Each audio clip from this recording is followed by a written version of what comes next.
Few days ago, my sister said to me, I want you to be better. You can be better. And I know she's right.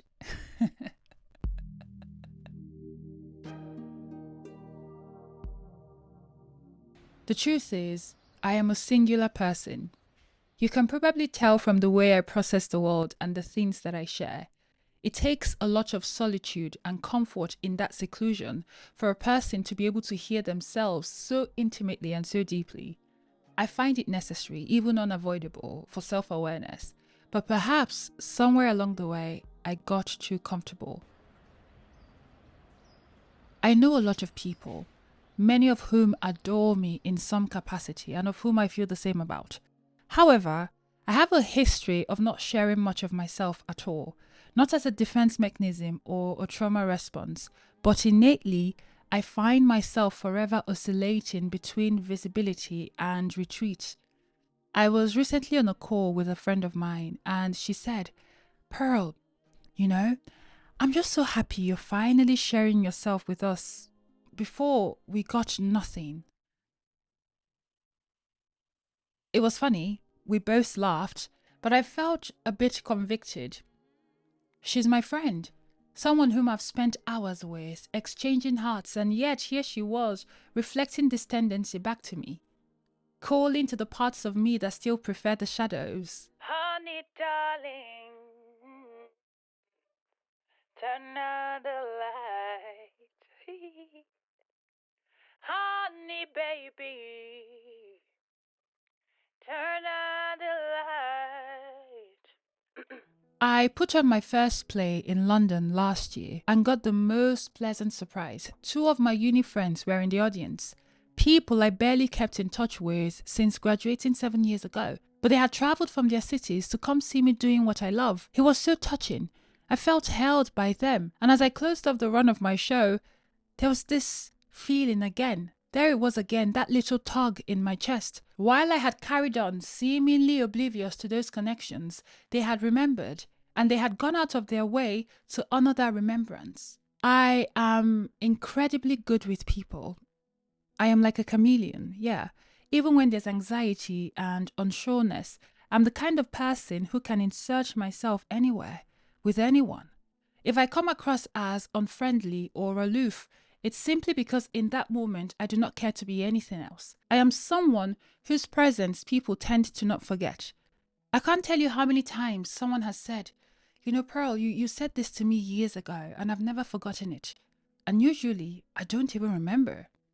It's the space I've always occupied, the one who breathes and speaks life. I am the kind of person who will sit with a stranger and speak to them like our souls have yearned for each other across lifetimes.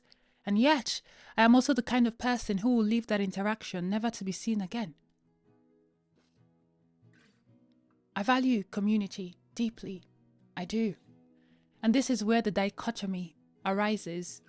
There's a deep, deep clash with my wiring. I was born this way, yeah. Pondering, questioning, feeling, floating, deconstructing what it means to exist in this form. I'm forever connecting the dots, learning new things, and it always leaves me in the same spot, completely out of my depths. The more I learn, the less I seem to know.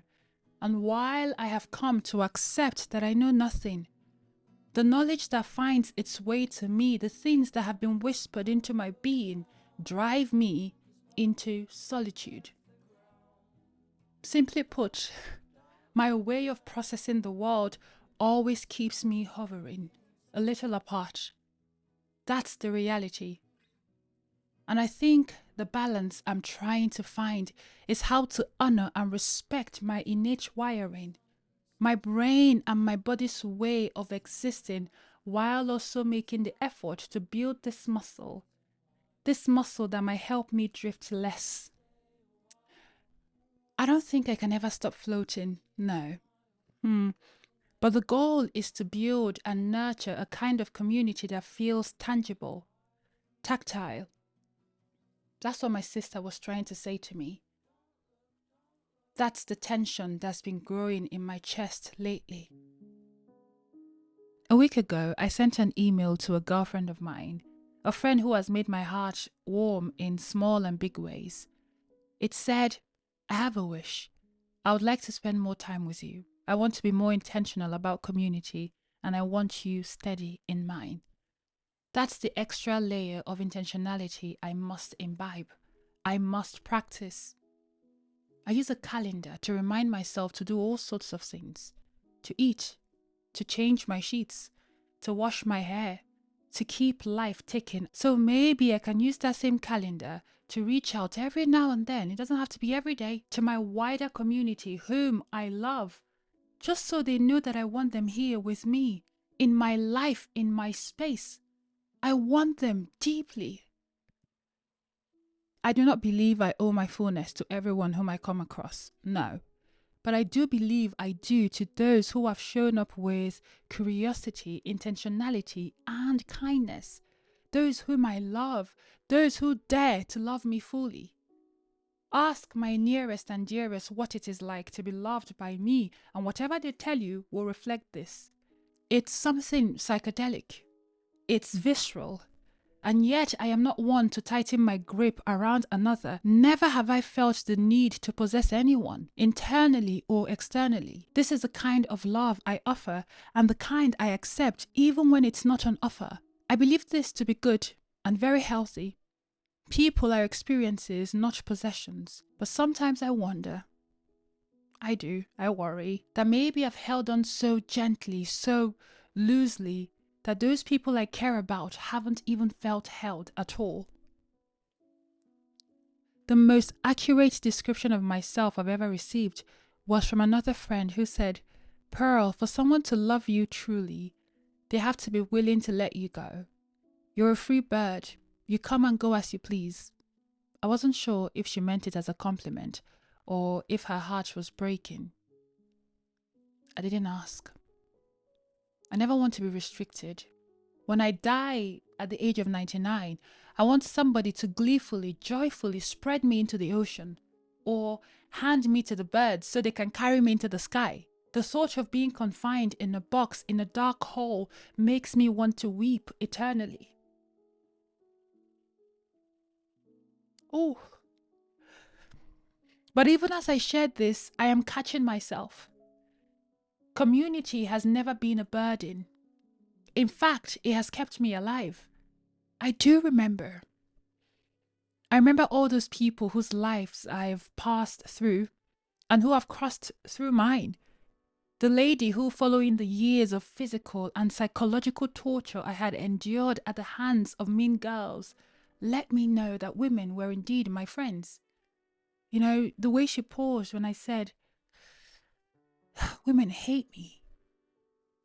And there wasn't any judgment in her face.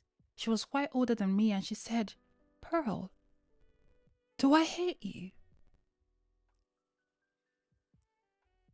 And she mentioned a few other people that we knew. Do they hate you? And I went, no. And I realized I was holding on to this belief, this limiting belief, because of how awful my experience with girls and the women around me had been. But she unlocked something in my 17-year-old brain, and I walked home that night without the terror I had shown up with. I remember the friend who adopted me in my last 2 years of uni, who was more interested in caring for me than in taking from me. He was the first man who treated me like a person, like an equal. I remember the American guy who, surrounded by blatantly racist and prejudiced Germans, went out of his way to translate for me, walk with me, stand in the gap for me as I navigated 30 days of being the only black person in sight in Mexico's Cholula. And the co-worker turned friend who, instead of questioning my peculiarities or judging me, she just ran all the tableware under boiling hot water so I could use them. Who showed up one day with a brand new glass mug and said, Pearl, this is for you. You can have hot drinks now. You don't have to share with us. All these people passed through my life. And while I have packed my bags over and over again from city to city, it was people like this who kept me afloat. While I am singular, I've never truly been alone. It's people who have helped me fix what others have tried to break. So isn't it time I invite them along for the ride? On my flights, in my ponderings, in my retreat, in my play? While I don't know what this will look like for someone like me, I know that people aren't set in stone. So yes, I'll never be a person who disappears into others. Quite frankly, I never want to be. No one should be that way, in all honesty. But I can expand to allow my loved ones space beside me. I want to be better. I can be better. This is my confession.